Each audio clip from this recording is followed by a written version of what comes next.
Some leash reactivity towards dogs. Is Yeah. that correct? Yes. Did a board and train, and you're looking for off-leash recall, of course, the reactivity stuff. And then he's been pawing at people again when greeting. Yeah, Okay. he got past that after the board and train. He did it when he was 6 months old. So, and he's not fixed yet, just because he's a larger breed. Yes. So like he's going through the hormones. And so now that we've done the move and now that his hormones are starting, he just turned 1. I want to make sure I'm staying on top of he's trying to test his boundaries. Yes. So trying to stay on top of that. So leash reactivity, he can go to daycare and he's submissive. The issue he has is he doesn't know when to read the room when dogs are correct him. And then he's like, oh, but I think we're friends still. And Sure. he's not good at that. And so thankfully it has not made him aggressive, but he gets frustrated. What I notice is he gets frustrated on leash. And I've had a Great Dane before and he was more reactive on leash, but it was more out of fear. He got attacked while he was on leash. Oh, okay, yeah. He has never been attacked on leash, but I think he's I want to go check that dog out. And then when he can't, it's turned into this frustration, Sure. but it's him lunging and jumping in the air kind of thing. Gotcha. So, Is this from the board and train, this prong collar? yes. Did they pick it out for him? Yeah. Okay. How do you feel about it? I'm indifferent. They said to do a smaller one because he doesn't have as much hair. But I'm open to whatever. I had an e-collar with my previous Great Dane. I still have that Perfect. e-collar. He's done some e-collar training. He's done well with it. He doesn't even need the shock. He just does the vibration and he's like, oh, my bad. But yeah, I'm open to all suggestions. The board and train, I'm sorry, did you say that they also did e-collar? I did. So we had follow-up sessions. Yeah. And so we did some e-collar training with him in those follow-up sessions. Put that intel. It was the reaction based. So he knows that when I press the button, he's supposed to turn, it's like a pull on the leash. And so we did that. We did a long leash training with that, primarily for recall, because they found when he was playing with dogs, he did not listen when it was time to come back. Sure. So that was the primary training we had. Those jowls, big guy. I know. Some big jowls there. Only reason why I asked is technically this would be the wrong prong size for him. Okay. When it comes to the fur thing, I've never really ever seen that be a problem unless the dog is constantly putting tension on the collar. Then there's a lot of rubbing and chafing, and that could wear, the fur or whatever, or it could become raw. But when being used correctly, that really shouldn't happen. Okay.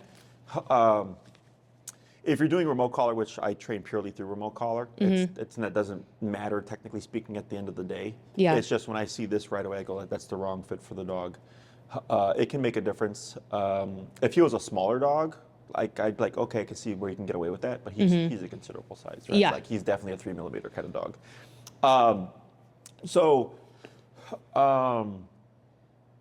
What have you done on your own to try to correct his reactivity and stuff? Yeah, so I've been doing, I create a distance between, or a more distance. Yeah. And then I've been using just pouches. Okay. To redirect his attention or to get his attention? Yeah, it is and correcting him if he's neutral in this Sure. afterwards. But a lot of it is if he's staring at that directly, then I will, Walter, I need you to stop leaning. I will do a quick pull up. Okay. Say no, and How then does he keep respond walking. with the pull-ups? Good. It's good at getting his attention. Okay. Walter.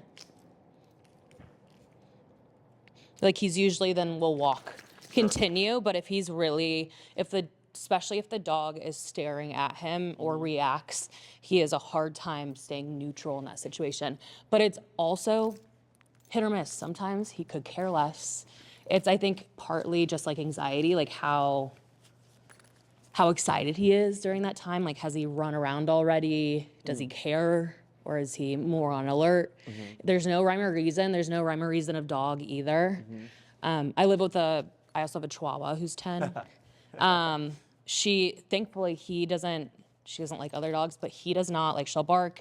He knows not to bark. So thankfully, he doesn't follow after her. Sure. But, so he's with a dog at home, but it's all size dogs when he's on the leash is like the main thing. And then just the pawing for obvious reasons. And then if you let him off leash, he's fine? Or do you not let him off leash?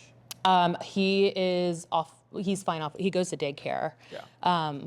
Twice a Take him month. to like Smith Park, do you let him Yeah, off leash there? with I the do, dog? but I don't let him around the other dogs just because I don't know if they're okay with dogs aren't fixed. Oh, I see. Yeah, for Yeah. Sure. I got you. He has not shown signs of humping ever, but it is.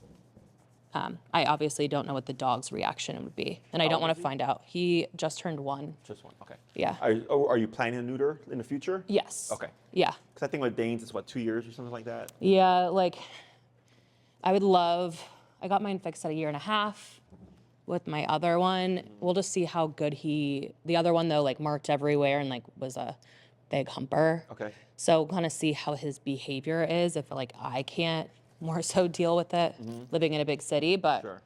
right now he has been great. And I don't mind doing some of these restrictions, but because he's also not fixed and his hormones are starting to come in too with that's also kind of want to get on top of that. Yeah. I'm surprised your daycare still is taking him because a lot of daycares won't take it. I take him to under, Canine University, Oh, okay.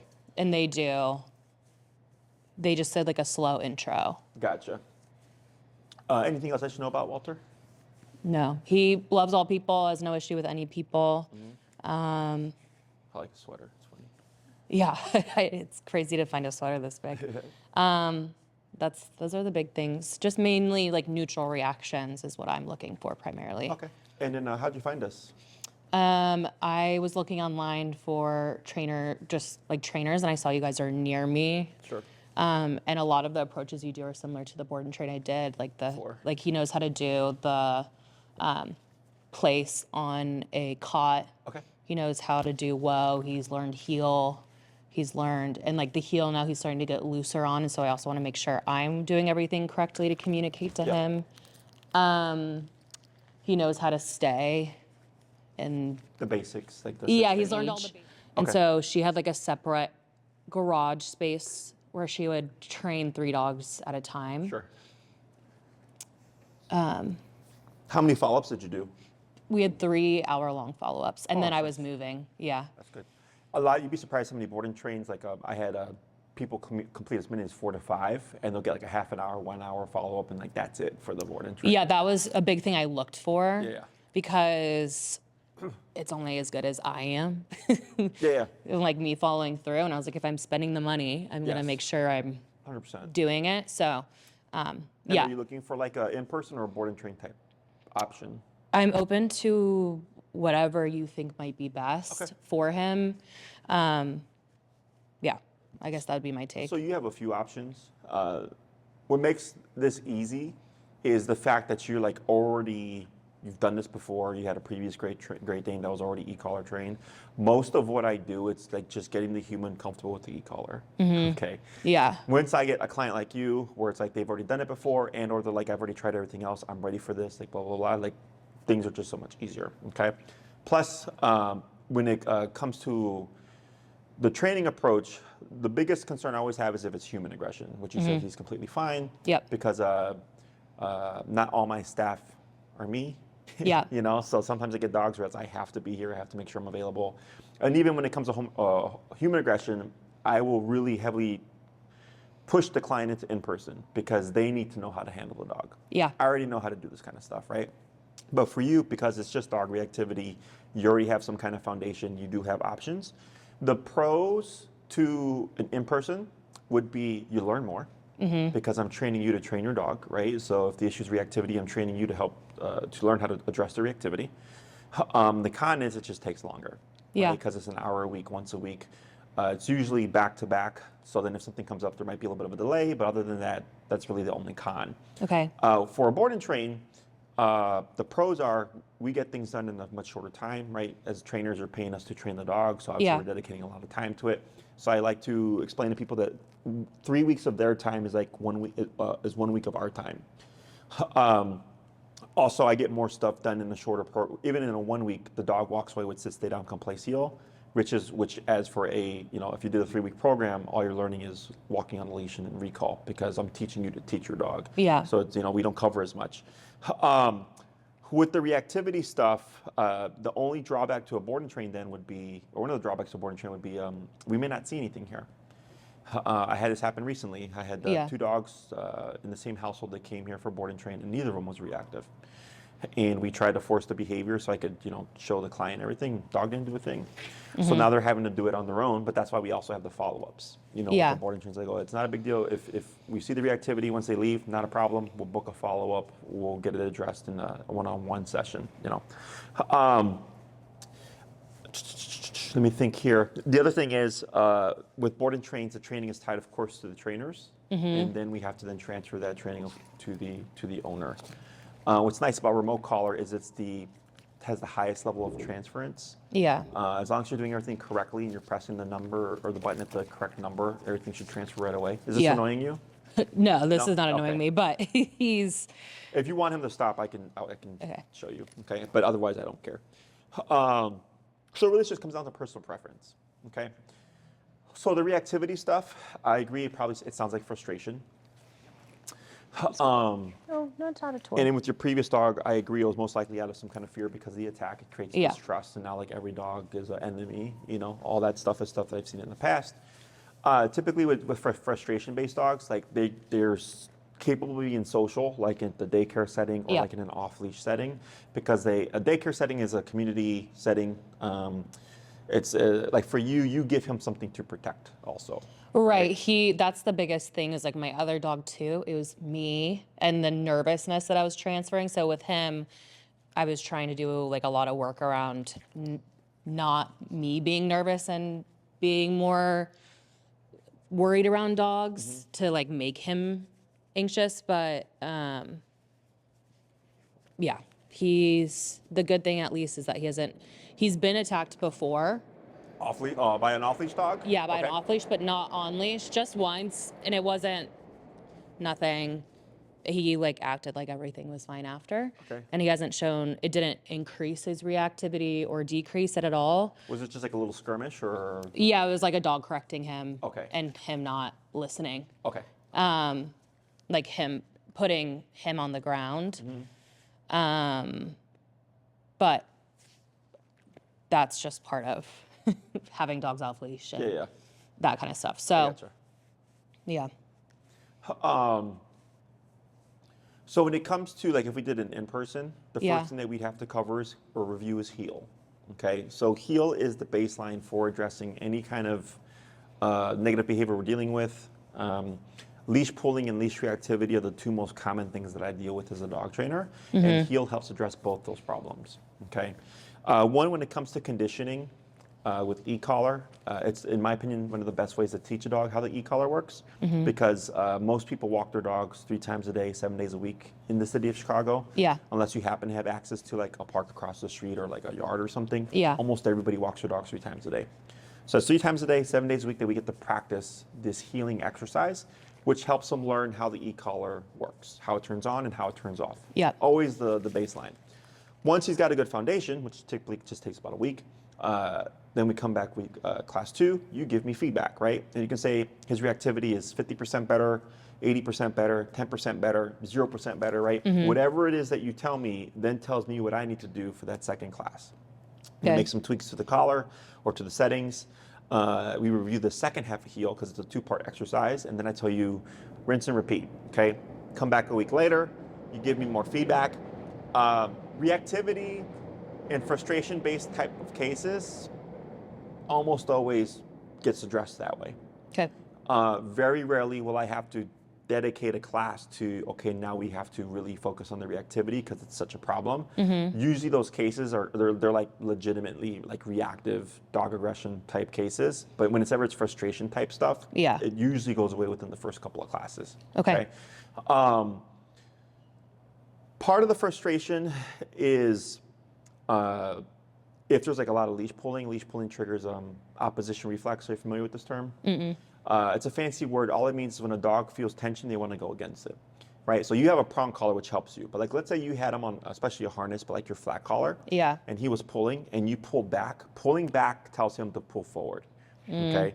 And what happens is if you keep pulling back and he keeps getting told to be pulled forward, it creates frustration.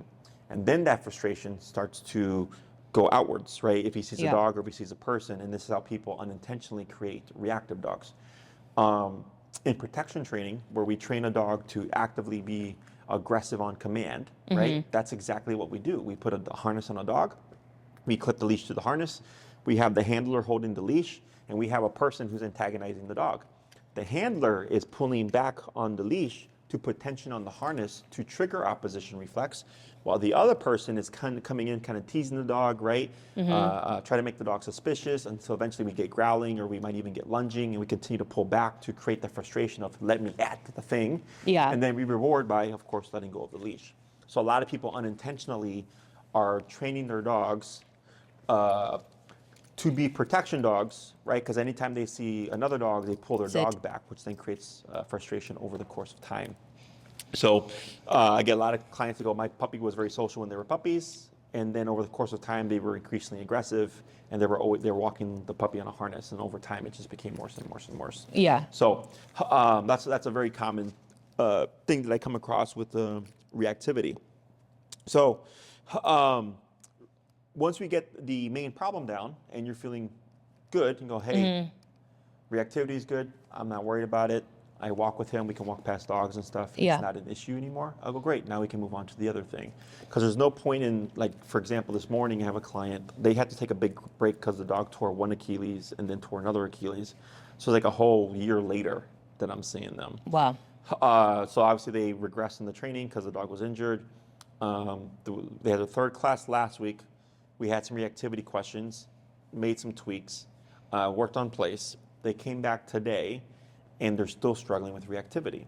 So I told them, like, well, there's no point in us teaching something else, like recall, if we still have this problem, this is your biggest concern. So I told them to give them some instructions, and I go, follow up with me in a few days, and we're gonna go back and forth via email. And if you're still struggling, then I'll come in and we will have an in-home addressing the reactivity. Because it's just a waste of your lesson to learn new stuff if the core reason you're here is still happening. Okay? So I always want to make sure that that's addressed. Once that's addressed, okay, now we can move on to the other stuff. So we got 2 on reactivity, maybe 3, but I doubt it. Recall we can cover. It'll require the use of a long leash, like a 30-foot. I'm assuming you use something like that. Yep, I have one. Yeah, perfect. So we covered the recall training. Are there other things that you're also wanting to address? Oh, you said the pawing, and it's not always the same too. And I tell people if he does paw at you to turn around and disengage. But he just started that a month ago again, and like he hadn't been doing it at all. The other thing that he doesn't like, and it's something I've been trying to work on, is he hates his feet being touched, like nail clipping. And I've worked on like having him down and me trying to hold his paws, giving him a treat and rewarding it. But it's just, if there's time to continue that, like he used to be really bad at it. He's a lot better now. What's he do? He will I can show you. Sure. Walter, sit, down, down. Like if I had a clipper, he would sprint away. I see. But and you're gonna be really good right now, but he'll pull it away, and sometimes he'll like just be mouthy about it. Okay, like just kind of putting it out. Down. Yeah, like that. Like he doesn't want it. Sure. And so the nails, it's gotten a lot better where I leave him in the house and I'll give him a treat if he's like fine around it, and I'll touch his feet with it and all that. So a lot better, but it is something. He had pneumonia when he was 6.5 months old, and he had to get an x-ray really quick, and so we're working on also just like not being as nervous at the vet. Sure. Because they had to put him on the table quickly. Okay. So that part of that is like someone touching him from behind. Sure. while someone's touching him in the front. Again, he's been doing a lot better. We've been going to the vet and practicing, just like having positive experiences. Yeah. But more so of him knowing like it's not going to be, you're not getting an X-ray every time you're at the vet. Yeah. People can touch you and it's fine. It's not like he's trying to bite, but he's backing into the corner and he's clearly fearful. Yeah. With the mouthing that you saw, has it ever escalated beyond that, lip curl or anything like that? No. Okay. So we can work on that. It's just going to add time to the program. Okay. Okay. Out of everything, that exercise and like the touching exercises take the longest. So what I would do is I show you the exercises, but Yeah. then you do it on your own time. Yeah. Right? And Like that it's not like works. you're going to meet with me 30 times, although that'd be nice because I make a lot of money off of it. It's like the exercises are simple. I show you how to do it, Yep. and then you have to, of course, practice it. Ideally, at least once a day if you can. Yeah, I have that's where, like with the nail stuff, I was doing it, and well, not those holidays, I was off of it, but doing it every day, and just for like 5 to 10 minute Yeah, sessions. that's good. What were you doing as your exercises? So it first started with him just standing and me touching his paws, Okay. and then getting a reward, and then it went down into him laying down and Okay. me just touching his feet, and every time he didn't pull back, he'd get a treat. Okay. And then it was me having the clippers on the ground next to us while then I touched his feet. Okay. And then it was going and having the clipper just touch the top of his foot and getting rewarded without him if he doesn't pull back. Okay. So When do you start to see the retreat? right as soon as I bring the clippers towards his feet. Okay.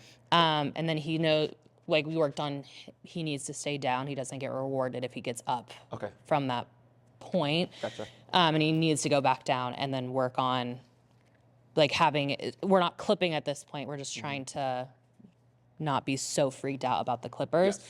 They're also brand new and sharp. I've tried the whole filer, tried everything. It's just not, he just feels really spooked by it. So I found that the nail clippers have worked the best for him because they're quick and easy, but I would like to get it, like I said, he's a lot better. The fact that he'll even let me touch and get around the nails has been a lot of progress, but I would like it to not, like if the vet needs to do anything or if I need to get, he's a big dog, it's a lot to sedate him, and I don't want to have to sedate him every time we go do for sure. something. It's not healthy. Yeah. With this place band, do you use it regularly? We probably do place once a week, Okay. For how long? like an hour, Okay. And when do you use place? when I'm usually in a work meeting, Okay. or if I'm eating. Okay. Yeah. So what I would do, and if you put him on place, like, does he try to get off? Do you have to correct him? or No, does he he's stay? on, he does not get off. Sometimes occasionally he'll stand up in it, but he knows, he has his leash on still and it's just attached to like a doorknob. I see. He doesn't, it's on a specific cot that I don't keep out all the time either. He has no problem with it. He gets a bone when he's on there. Okay. But then otherwise he just sleeps and he knows to relax. They did it for like up to 3 hours sometimes when they Straight. were training. Yeah. Yeah. So like vacuuming and eating and all of those things, they did it every day. So he's pretty good about that spot. Okay. So what I would do, and this is something you can start already, is make place daily. Okay. Okay. I use place for the grooming stuff because it's easier for the dog, because down is very strict. It's lay down. And then sit is strict in the sense of it's sit down, right? There's no in between. Whereas with place, he can sit or stand, I don't care, but he can't come off of the object. So Okay. it makes it easier, because if he's in a down and you go to touch his foot and he sits up, technically you have to correct that. Right. But what I want is that he just doesn't leave, if that makes sense. So it Yeah. makes it easier, both for the human and the dog, because there's a little bit of wiggle room there. Okay. And if he tries to retreat, we would correct the retreat so that he learns, okay, there's no escaping this. Yeah. I have to be here. And then from there, we can move on to the next steps with the grooming stuff. One thing to note, and this is just as FYI, right now that you're trying to groom him, right, it can be more relaxed because he knows there's an out. When you remove the out and the dog goes, oh, there's no escaping this, I have to tolerate, that's when stress levels go up. So earlier when I asked, have you ever seen it, escalate to a lip curl or anything beyond that? You go, no, just the mouthing, right? Yeah. That's why I was asking, okay? Yep. It's not to say that it's going to make him aggressive, but whenever we remove the flight option, now the dog's like, well, if I can't escape this and I really don't want this to happen, or I don't want you to do what you're doing, then we see potential escalation, okay? Okay. Or that's where there's risk of escalation. And how do you correct that? So that's where a muzzle comes into play. Okay. And I Okay. have a really big one for him. Perfect. Just more so of like, I just train him with it just in case we ever needed it for something. Now would be the time, okay? Yeah. So once you've done it so many times and we know he's good, then you can move beyond it. Mm-hmm. Whenever I have a dog that already has issues with grooming Mm-hmm. and the owner has already told me, well, the dog's already tried to bite me, then I just tell him always muzzle the dog, okay? Okay. And there's nothing wrong with always muzzling them anyways, even though you've never ever seen anything. Yeah. I like to remind people that just because they haven't seen it doesn't mean it'll never happen. Yeah, he's never done anything. I just don't want his first experience. My other dog used to have to get muzzled at the vet, but it was like one of those small ones. And so I just want, if I needed to muzzle him at the vet for God knows what reason, because he's a animal, I just want him to be okay with like, Yes, so he yes. just gets a treat when he puts it over his mouth. He's never had to actually like do much with it. Yes, yes. Yeah. So it's really just there just in case. We can work past these things. Yeah. The muzzle just helps take off a lot of worry and anxiety, you know, Yeah. because he is a big guy, Yeah. right? You're going to be right at his level, face to face. So muzzle is just there just in case. And then if you're like, hey, I've been doing this exercise for 2 weeks and like it's been great, I don't think I need this, then I go, that's your judgment. I'm fine with it. Okay. If I see stuff where I go like, no, I would just always do it, then I'll let you know. Because I do get dogs like that where I'll tell them like, I don't care how good this dog has been for however long, you're just always going to muzzle him when you do exercise. Yeah. Because there can always be the one day where he's like, I don't want it today. Yeah, Okay? and that's fine with me. But yeah, so that's great that you've already started muzzle conditioning because that makes everybody's life easier. But anything else that you can think of that you're also trying to address? I don't think so. Like truly the reactivity and just making sure I'm walking him in the best heel, like continuing to what he knows, also know like whoa on the heel as well, to pause and sit to the left of me. Just making sure that's down is the biggest thing. Okay. The other stuff is kind of like icing on the cake. And I think honestly, a lot of them will also get better as he has more structure because he loved the structure. And so it's just a reminder as he's going through all these like hormone changes that like, okay, we still have rules, we still follow them. Yes. Excellent. So the leash walking stuff and the reactivity stuff, in my opinion, are the easiest. Okay. Okay. Recall, easy. It just takes a long time. We'd have to review place because we're going to need it with the grooming stuff. Yep. And he doesn't know it with remote collar. Yep. Right. So we have to review that. I already know the other stuff you'd like to work on if possible. In terms of his overall training, sit, stay down, come, place, heel. Right. So we have 6 commands. All of them can be trained to an off-leash level. It's just whether or not the owner wants the dog to be reliable on all those commands on an off-leash level. Okay. The only command that has to be off-leash reliable would be recall. Yeah. Otherwise, it's pointless. But with e-collar training, you can get a fully off-leash trained dog if you want. Okay? Yeah, that's not the come is a priority. But as long as he can sit and stay and he still has a leash on, but it might be just down to the side for a little bit. I don't need him to be doing that per se. I just need more so is like, let's say we're in a situation and things are going on. I need him to come quickly to listen to me over a stimulus. And that I don't need him to do anything else but come to me. And then I can make him sit and I can put the stuff on. I can't imagine a situation we'd be in where He's off-leash. especially because Or he won't be fixed for a minute. And so too, like unless I know the dogs very well, we're not just going free. Yeah, no, I gotcha. So with that in mind, I would suggest the in-person because Okay. we also have like the grooming stuff. Like we can cover Sit. all that. Down, it's okay. So our programs run 3, 6, 9, and 12. Okay, I'd put you at around the 9. okay, Okay. 9 1-hour sessions, technically over the course of 9 weeks, right? 2 are going to be on heel. There's 1 as a variable in case we're struggling with reactivity. okay, We have recall, which takes about a class, sometimes 2, but we'll just say 1, so that's 4. We have place, that's going to take a class, that's 5. Okay. That leaves us 4 to work on the grooming stuff, the pawing stuff, like the manner stuff. Yeah. Like the more kind of behavioral. Okay? Yeah. Once we get to that stage, chances are the classes may be splayed out a little bit. Okay. Okay. To give you time To practice. and to see progress. Okay. So you might have, we might have the first class of grooming the nails and stuff. And I go, okay, now I'll do this every day, 5 to 10 minutes. Yeah. At least once, maybe twice the next couple of weeks, right? And then you can email me, hey, Jesse, we're doing good, but I'm stuck here. I go, great, now come back. And then we move on to the next part. Okay. The socialization stuff, there are easy exercises. It's just a matter of being consistent when the contexts arise, right? And you also have to think about the humans. Yeah. Right, so like you can be like, hey, please, when he does this, ignore him, and then they're just like, oh my God, but he's so cute. Yeah, well, especially people know down. Good. Good. Like I get stopped every day by people. And so while I'll tell them like, hey, we're in training or things like that, but like there are always people coming up and stopping because he is a big dog and I also have a little dog, so it's obviously exciting for people.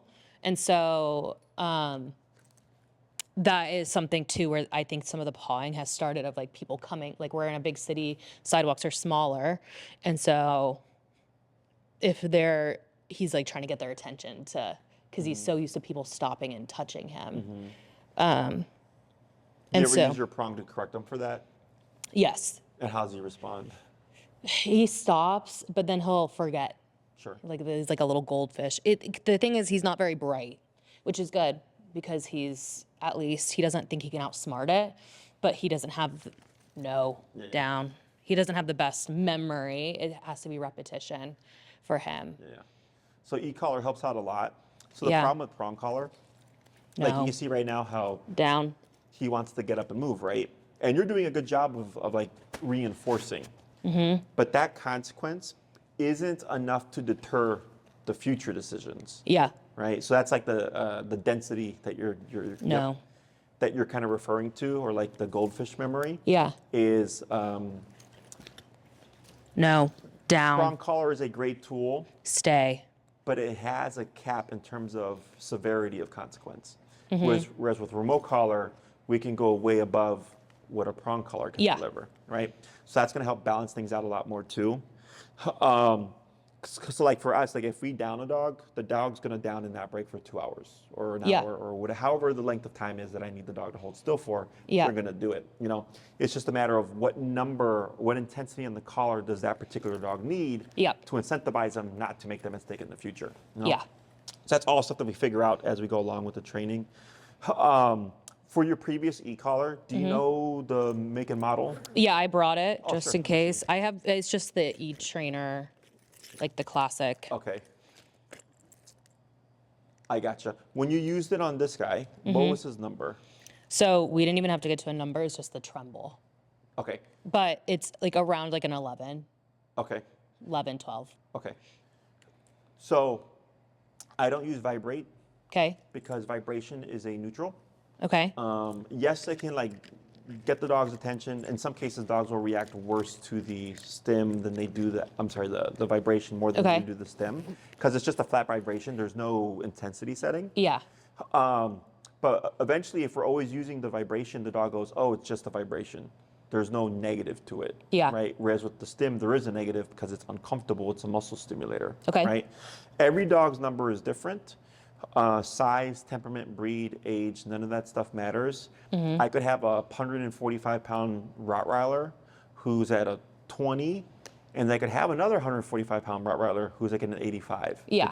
It depends on how they receive the collar and whether or not they're sensitive to it. Yeah. Okay. With this particular model, that's meant for like a 35-pound dog and under. Okay. Where I see that posing a problem is like, let's say you're at the park and he happens to be, down. It's quiet, so you have him off leash to enjoy some time to himself. Or maybe there's the friends that he has that he's very comfortable with. Stay. And you're not worried about him, right? Yeah. But then a stranger's dog runs into the fray. Yeah. And then maybe he becomes reactive. The concern is, well, is that going to be enough output to then cut through the reactivity to stop the behavior And for him to come to me. Yes. Yeah. So I'd highly advise that you upgrade Okay. to the appropriate collar. Tina will send the information. Okay. It's the Dr. Black edition. It's meant for 70-pound dogs and over. Okay. So for a dog his size. And with that, I go, okay, cool. If something happens, I have a much higher chance of being able to get over that stuff. Yeah. Okay. Does that all make sense? Yes. So yeah, these collars are very popular with dog trainers because it is a really good collar. They're also it's a really good collar at a really good price. So I get a lot of dogs that are previously e-collar trained, and they could be like a 90-pound pitty who's reactive, and then the owner comes to me and they're doing a consult. They're like, my dog's still reactive, and I'm like, well, part of the problem is because you have a collar meant for a third of its weight. Yeah. So we always upgrade and all that stuff, and then we resolve the problem. Okay. But yeah, so we do that. I don't care where you get the collar from. We do sell them here. If you get Okay. it through us, it is 10% off. Okay. But as long as you get the correct model, is all I care about. I could care less where you get it from. Just get the correct model. Okay. Okay. Unfortunately, for the Black Edition, there are multiple models with the 1900S name. So clients will go, oh, this is 1900S, and then they'll buy it, and they show up. I'm like, this is the wrong collar. Okay. So, but Tina will send that information to you. Okay. So, with the 9 classes, I'm confident we can address the reactivity, the leash walking stuff, the recall stuff, places, because we're going to end up using it for the grooming stuff. And then it's just going into the grooming stuff. Okay. Yep. Obedience is always easy. Obedience is a skill. Walk Yeah. with me, get over here, go to your bed, right? The behavior stuff is the one that takes time. Yeah. We will also use food for the grooming stuff. Anything that's unnatural to dogs, yes, we use e-collar and aversives, but because it's unnatural, I want to use positives as well to kind of balance out things. Yeah. It goes, okay, like I don't like this, but if I misbehave, this happens. If I don't misbehave and I go with the flow, this happens, right? The good things happen, and that's what helps the dog get over it. Yeah. For things like reactivity, we don't need to use food because it's instinctual to a dog. We can simply correct it. Now, if you get to a point where, or when you get to the point of, okay, he sees a dog, he's not being reactive, and the dog passes, then there you could technically reward. Yeah. Right? Because he made a good decision. He decided, you know what, I'm not going to be reactive today. So Yeah. you go, okay, good job. And then you can feed it. That means something. Yeah. That's what we're doing today, not during. Uh-huh. I'm letting him like sit through the emotion of us walking and then correcting, but only treating afterwards so that I'm not just distracting him. Yeah. So, Well, the other thing is too, like, if depending on when you're rewarding, like let's say he did not give a full-blown reaction, but he's still kind of looking suspicious or vigilant. Right. Technically, you're still rewarding reactivity because it's just a lower tier of reactivity. Yeah. Does that make sense? Yeah. So that's the other problem with food too, is if you're rewarding at the wrong time, then you technically could be rewarding the wrong behavior. yeah. So we're always wanting passivity, neutralness, Yeah. right, before we start to incorporate any kind of a positive reinforcement there. Yeah. There's no And it's issue with easy that. to tell with him because his ears, like he just, like it's just very clear with the way he looks. So that's the big thing too, is like things like that to let me know. Because I'm good about following through with it all, but it's just the timing is so important about like everything. So yeah, that will be really helpful. Other questions? I don't think so. One question. Do you guys do any like boarding with manners? Like if they complete training, do you guys do anything like that? Or like daycare with manners or? So we reinforce training here, Okay. right? So like if you look up on the TV behind you, like you can see a placemat there and there's like a dog on it, right? Yeah. So that's a dog that we've trained in the past who knows place and No. is doing place Down. as part of the routine here. So Down. No. Down. so we do what we call hourly rotations. Every hour in the hour we move the dogs around. No. From they're doing either duration work, treadmill time, playtime after social, otherwise it's ISO time, and then an hour in the kennel to decompress, and then they repeat the cycle. Okay. Usually treadmills just once a day, unless the dog's antisocial, then they might get 2 reps just to get more exercise in. If a dog is reactive while they're in our care, right, and we're training and or have trained the dog, we correct the reactivity. So like clients will know, this is part of the reason why I opened a facility was they go, oh, I left my dog with my parents, and then I came back and my dog's behavior was all over the place because they didn't reinforce anything. Right. So then here, we reinforce the training. We don't go out of our way to train the dog. It's like if the opportunities come up, sure, we'll address it. Unless the client goes like, hey, please, do a training walk with my dog, or like do a training session and work on, long leash heel, or work on off-leash training in a group of dogs or whatever. Then I go, okay, cool, we have stuff we can work on, and they'll buy like a 5-pack our training sessions or whatever. Okay. And that's while the dog is here. But we, like right now we have like 20 dogs. Okay. And it's like quiet. You'll hear the occasional bark, the occasional whine, it happens. For Christmas we had like 50 dogs, still just as quiet, because we have structure here. It's not like chaotic free-for-all type of stuff. Yeah, that's the thing. Like after my boarding previously, they did then like you can board or do, if they pass the 2-week and they feel like they would be a good candidate, then they could do like a daycare but with some structure, or like the boarding with structure. And bummed I moved right after that, because that is something that I think would be, if that is a bonus for me, like if he, depending on how those sessions go on, if he can then have just like, he's not getting trained, but like he's getting reinforcement of it. Yeah, so that we do here. That's the whole. Because he's still learning. He's still so young that I just don't want him to learn. Watch other dogs and get. And we have other unneutered dogs here. Even unneutered dogs that we've not trained, as long as the only way that a dog fails here is if the owner fails. Yeah, totally. Like we get for some any dogs, dog. Yeah, where I'm like, oh, we need to muzzle this dog. And like, well, I don't want you to muzzle the dog. And I go, then we can't have the dog here. Like, I need that tool either for my staff or for them to be socialized around other dogs. Yeah. So that's really the only way dogs fail. Otherwise, if the owner's like, yeah, you can correct the dog. Yeah, you can use a muzzle. Yes, you can do this and that. And I go, okay, cool. Then we have the highest chance of keeping the dog here because we can do what we need to do. Okay. So yeah, that's not a problem. And then just as FYI, dogs that we've trained are not required to do daycare once a week. Okay. Like you could do it as needed sporadically for dogs that, and you can board them as well. Okay. Dogs that we've not trained have to attend daycare once a week in order to board with us. Okay. So like I get clients, St. Charles, Lombard, Hoffman Estates, Skokie, Winnetka, Wilmette, right? Even in Indiana now. I don't expect them to come once a week for daycare. That's a long drive. So, but I've trained their dogs. And everybody's on the same page. The structure they get at home and the structure that we have here allows us to take them without any issues. Whereas in the past, with dogs that we didn't train, they'd come back after a 3-month hiatus and like chew up stuff and destroy this or like start a fight or whatever. So I was like, yeah, we can't do that anymore. But yeah, dogs that we've trained more than welcome to attend daycare whenever, and then board whenever, pending they meet our like vaccinations and all that stuff required. Okay. And how many sessions is that? Just like one training? Is that all the like the complete like 9 once you classes? complete your program, yeah. Okay, perfect. Okay? And you can start bringing them right away. It's just once you've completed your program, then you're set. You don't have to worry about anything. Okay, great. Let me think here. Oh, so there was a grumble right now when you're trying to get him to go down. Yeah. Does he do that often? Only when he's hit his like frustration, like after I keep correcting him and he's finally like, I don't want to sit down. Sure. He'll grumble. Okay. But again, like it's not like full, he's not aggressive, he's not biting me. And then as long as I follow through, then he follows through. It's like his act of defiance after a few times. Protesting. Yeah, it's kind of like the nails, like where he's like, okay, I don't want to do this. Okay, yeah.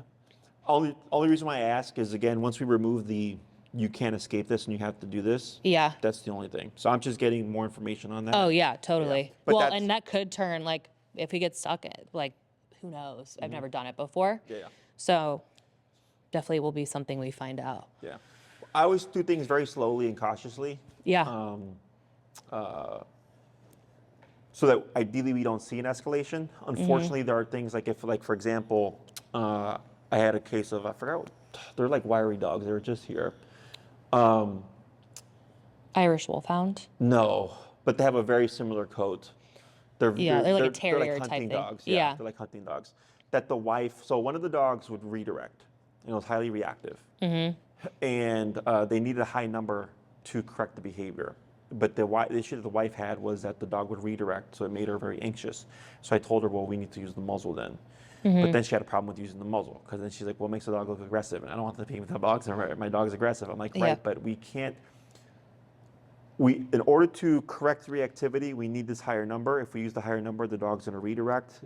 If we don't use the muzzle, we're in the bad space, right? And unfortunately, unless we push through that, we're not going to get to the side of like walking your dog without the reactivity, you know? So it took her like 2 to 3 months before psychologically, emotionally, she got over it, and she's like, okay, fine, I'll do it. And then lo and behold, we were able to push through and address the behavior.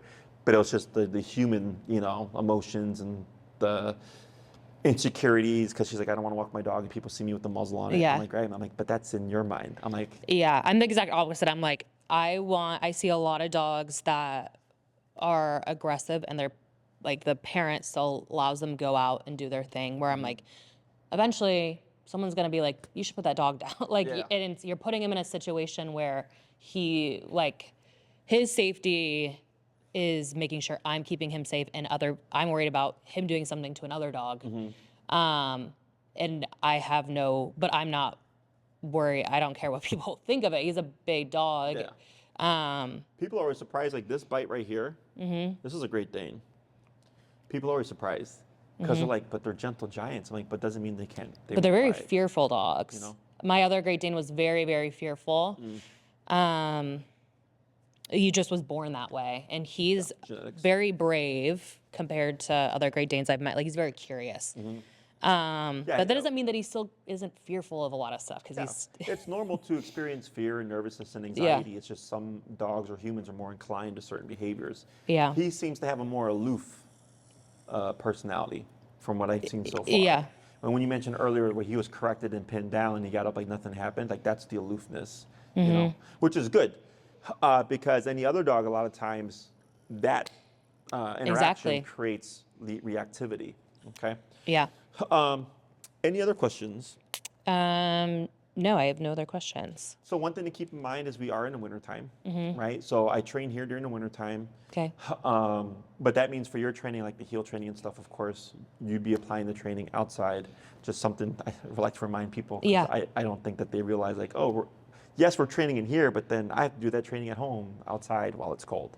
So that would be the only thing, just as heads up there. Everything else, aside from recall and heel, everything else is going to be when you practice it inside anyway, so it doesn't really matter.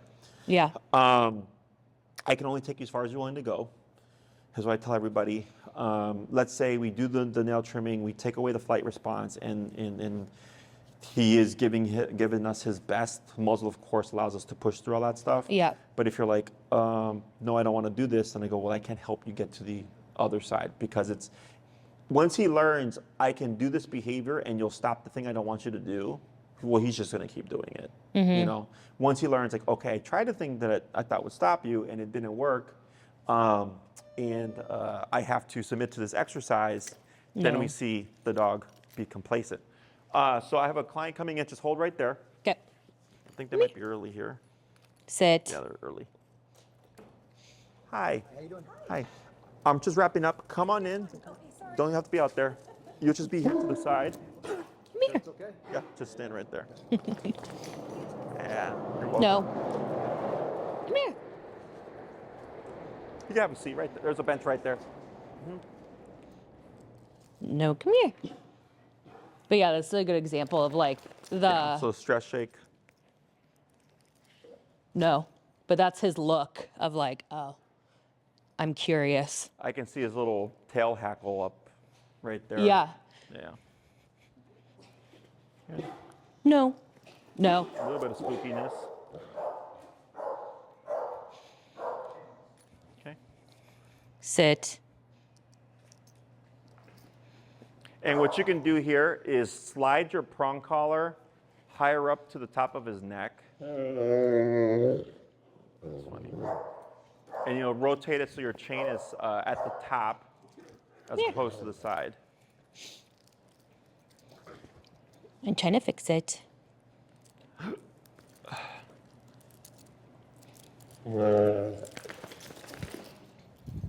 Good. And then I'll have you bring him to this further chair here, and then you'll pull up and kind of push down to get him to sit like you were doing earlier. Sit. Good. And then for the, which one's barking here? Mars. Which one's Mars? Just head back. The guy in the back. So if you can, what you'll do is you're gonna flip him so that his back is facing this way. It might take a little bit because he's focused. Okay? You can have a seat. Come here. Yep, and up on your leash, down on the butt. Sit. There you go. Good. No. Sit. Yep. If you're gonna lay down, then we'll lay down. Let me think here. Other questions? I don't think so. No. And like even here, like so frustration bar reactivity, but you being able to de-escalate even like with this kind of situation, like tells me with the remote collar it's going to be a lot more straightforward. Okay? Because you're going to have something that's actively going to match him. With your prong, it's just not. It's not. Yeah, it's not through. enough. Yeah, yeah. Does it look like more of like frustration? I believe it's frustration. Yes. Okay. Yeah. Maybe a little bit of nervousness because I saw the hackles go up. That's usually Yeah. a nervous thing. But here, like you can see, his down is like an alert down, right? Because he's on his haunches and everything. As opposed to like rolling to his side and Yeah. being more passive. He's also like kind of vigilant, but his ears are still back here. He's just curious and observing right now.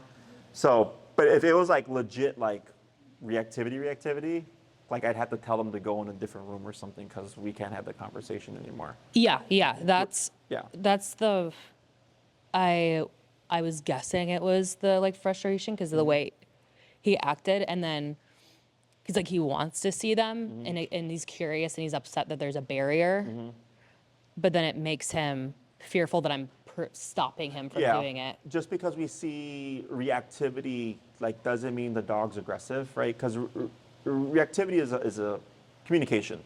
Yeah, because Like it could be positive too. Yes, like I really like with puppies. Puppies are reactive a lot of times. They're Yeah. barking because they're so excited but restrained, now frustrated because I can't say hi to that dog. Yeah. Right. And then there's also like the negative, like well, or like let's say it's a fearful dog. The dog's being reactive because they're bluffing and they want to spook the other animal or what they believe to be the threat away. You know, this is why sometimes clients will know their dog is reactive on leash, but off leash they're social. And I'm like, right, because off leash they have the ability to flee the situation if there's any danger. Right. Whereas with on the leash, we have fight or flight, and flight is removed because he can't get away with it because of the or from the leash because of the leash. So that leaves him to lead more to the fight response. Yeah. Avoidance, submission. So we have fight, flight, avoidance, submission. Fight or flight always the first two. If the dog can't do either of those, then we see avoidance, and then over time, submission, or what I also refer to as like acceptance. Okay.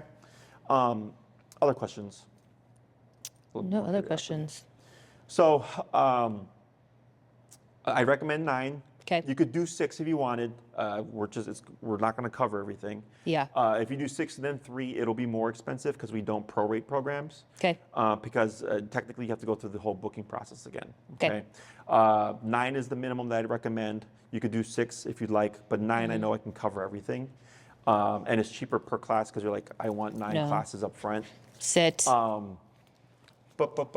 He's welcome to do daycare, whatever. Okay. As soon as you like. He would Sit. just be on the weekly thing, and then once you complete your program, you don't have to do that anymore. Okay.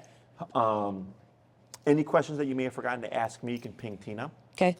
and then she'll, No. if they pertain to me, Sit. she'll send me an email. Otherwise, she handles all the bookings. She'll send you a contract and everything.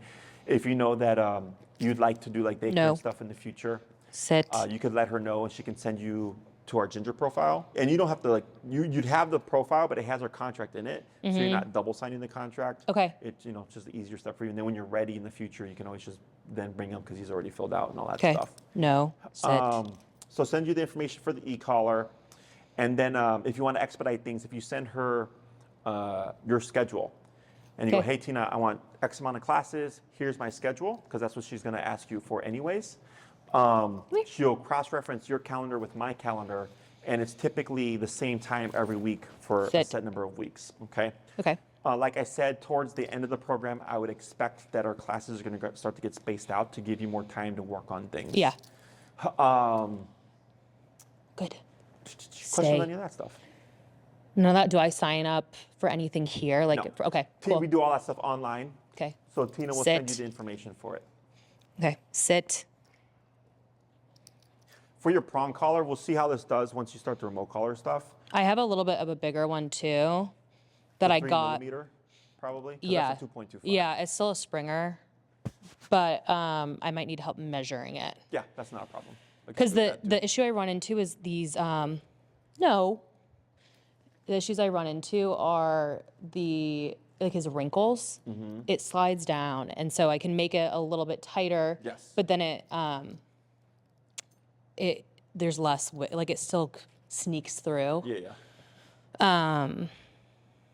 So Yeah, that's not a problem. I Okay. can help you with that. Does it also have the quick release, or is it just a regular Herm Springer 3 millimeter? So the quick release is the snap buckle that you have down here on the bottom. okay, this is all that I have. But on your other one that you Oh, have, it's exact same. it's the same? Yeah. Okay. We'll take a look. Only issues with quick releases is that that leather part Mm-hmm. can sometimes inhibit the contraction, okay? Mm. It shouldn't matter because remote collar is going to do a bulk of the work, and the Yeah. prong collar is just kind of supplementary. Yeah. Every case is different, but I would suggest the other one, and if you need help with sizing it, then I can help you with Okay, cool. that. Okay? Great. You can place your mic on the chair there.